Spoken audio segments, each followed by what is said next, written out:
Olá, amores da tia Ludi, tudo bem? Bom dia, boa tarde ou boa noite, depende do horário que você for assistir esse vídeo. Hoje nós vamos falar sobre um grande nome da nossa literatura brasileira e que é do período da segunda geração modernista. Estamos falando de Érico Veríssimo. Érico Veríssimo foi um grande autor, um grande escritor. Como ele costumava se denominar, ele era um contador de histórias e era assim que ele se via e era assim que ele era feliz, contando histórias. Érico Veríssimo é um nome da literatura brasileira da segunda geração, é a geração do neorrealismo e dos contos regionalistas. Érico Veríssimo foi o grande nome, o único nome a trabalhar questões do sul do país, a retratar essa realidade. Tanto que uma das suas maiores obras, que a gente vai ver lá na frente, vem contando sobre a construção do estado do Rio Grande do Sul. Ele se destacou, a princípio, por essa diferença de sair desse polo de região sudeste e retratar as questões que eram do sul. Érico Veríssimo, desde muito novo, era apaixonado por livros. Conforme ele foi crescendo, as suas referências eram Machado de Assis, Eça de Queiroz, Walter Scott e Dostoiévski. Os primeiros fazem parte da nossa literatura no período do realismo. Isso a gente já viu em outras aulas anteriores. Mesmo apaixonado por livros e por literatura, no antigo colegial, Érico Veríssimo se viu na necessidade de abandonar a escola, por conta das necessidades que a sua família passava. Seus pais se separaram e na sua adolescência, Érico Veríssimo teve a necessidade de começar a trabalhar para ajudar sua mãe a sustentar a família. Érico foi balconista, ele trabalhou em um banco, trabalhou em seguradora e também trabalhou em uma farmácia do qual ele era dono. Essa farmácia foi uma herança vinda de seu pai, que tempos depois veio a perder essa farmácia. Foi à falência, mas foi como o pai dele recebeu essa farmácia como um presente de casamento. Érico Veríssimo, nessa iminência de ter de trabalhar, ele saiu do interior.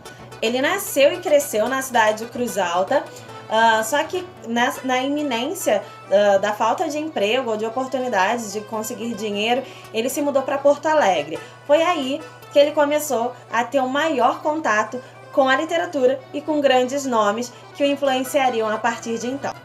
Érico Veríssimo passou a frequentar diariamente as instalações da editora do jornal o Globo. Ele se encontrava com Mário Quintana e também com Mansueto Bernardi, que era, até o momento, o dono dos empreendimentos Globo. Érico Veríssimo conta em uma de suas obras, que é Solo de Clarineta, sobre uma árvore que ele possuía em sua casa desde a infância, e era onde ele se sentava cotidianamente para ler livros, imaginar e escrever histórias. Ele conta com muito saudosismo dessa árvore que não existia mais fisicamente, mas que sempre existiria dentro da sua mente, do seu imaginário, e ali a seiva dela continuava existindo e assim continuava presente e permanente em sua memória. Érico Veríssimo nasceu em 1905 e faleceu em 1975. Nesse período de 70 anos, muita coisa aconteceu e movimentou a vida de Érico Veríssimo.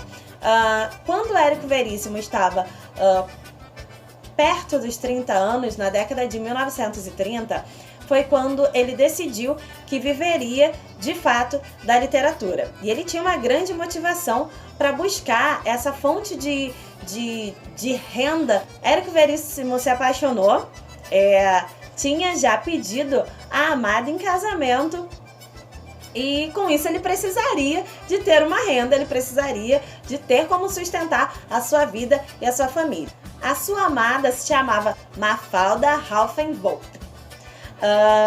É um nome difícil, é um nome complexo, dada a origem, sulista, por conta de toda a influência europeia e alemã. Então, a sua amada tinha esse nome complicadinho e ela era uma musa para Érico Veríssimo. Ele se apaixonou por ela, casou com ela e viveu com ela durante toda a sua vida. E ele citou em uma dada entrevista que se ele precisasse compor uma personagem que se adequaria como sendo sua esposa, a mulher perfeita, ele desenharia, ele descreveria Mafalda mais uma vez. Então, vê aí a paixão desse cara, né?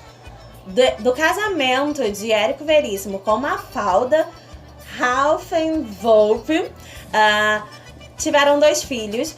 Uma se chama Clarissa e Luiz Fernando Veríssimo, que é um grande escritor da atualidade, principalmente do ramo das crônicas. Ele é muito reconhecido por suas crônicas que são publicadas diariamente em diversos jornais, tanto físicos, antigamente, quanto virtuais na atualidade. Luiz Fernando Veríssimo escolheu seguir os caminhos do pai na arte literária, na arte de escrever. Falando sobre Clarissa, uma das obras de Érico Veríssimo tem esse mesmo nome, Clarissa, onde ele retrata a vida dessa jovem desde a sua juventude até a fase adulta. Ele faz o comparativo da vida de Clarissa com o Brasil da época de 1930 e narra todas as transformações que foram acontecendo a partir desse período. Érico Veríssimo lança sua obra Olhar os Lírios do Campo em 1938 e a partir dali ele já cai no gosto popular. Mesmo caindo no gosto popular, ele não alcança o grande reconhecimento que ele não imaginava, mas que viria a seguir com o lançamento da sua trilogia O Tempo e o Vento. O Tempo e o Vento é formado por 3 obras. A primeira obra, O Continente, a segunda, O Retrato e a terceira, O Arquipélago. A primeira é dividida em 2 livros, 2 exemplares, a segunda também e a terceira em 3 exemplares, logo totalizando 7 exemplares que correspondem a 3 obras.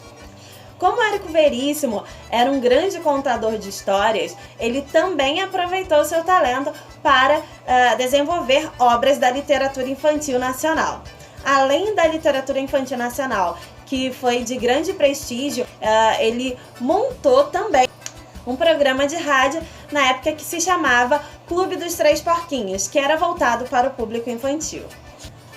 A obra de Érico Veríssimo é dividida em 2 fases. A primeira fase era uma fase apressada, as suas obras elas mostravam toda essa dinamicidade da pressa, da correria, porque Érico Veríssimo se dividia entre as suas funções de trabalhador formal em diversas áreas e, nos tempos vagos, ele produzia sua obra literária. A segunda fase já é uma fase mais tranquila e não só na forma de escrever, como a temática dessas 2 fases é muito diferente.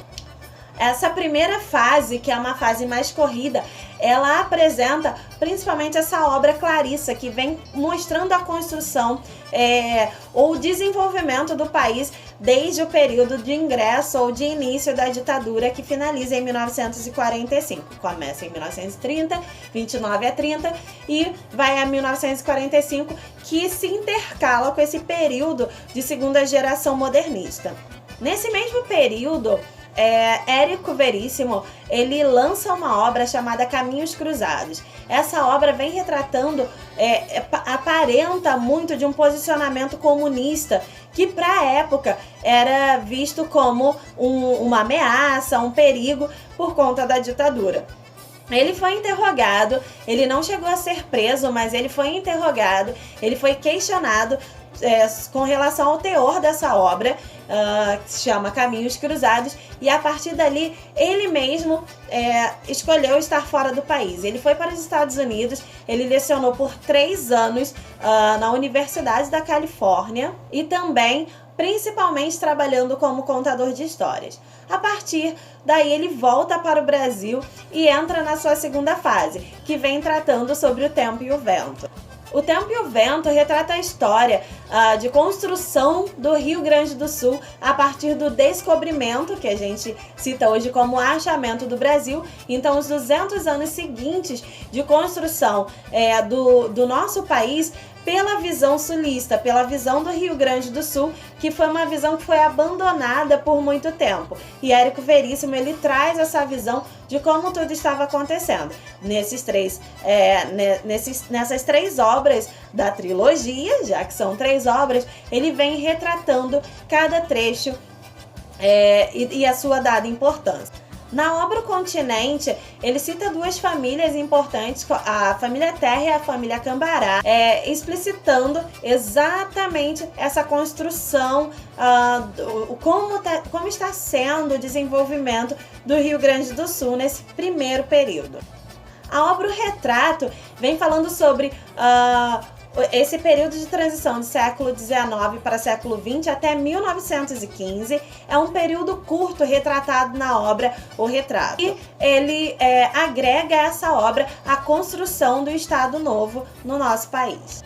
A obra Arquipélago pega o período de 1915 a 1946, onde se dá o fim da Era Vargas, e ele traz toda essa narrativa. É uma narrativa contemporânea porque vem retratando fatos históricos que foram muito importantes para o nosso país.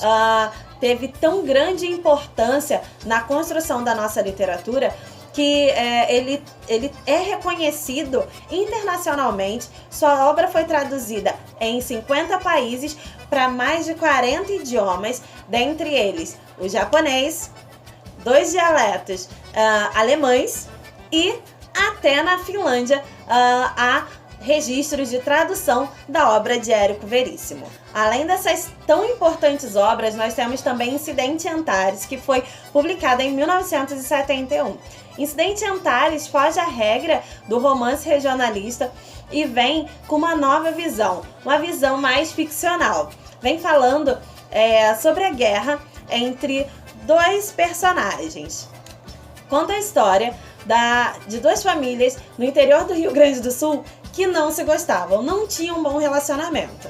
Pelo contrário, elas nutriam ódio uma família pela outra. Essa guerra começa quando Anacleto Campo Largo decide comprar terras na cidade que já pertencia a Francisco Vacariano, que não o queria na sua cidade.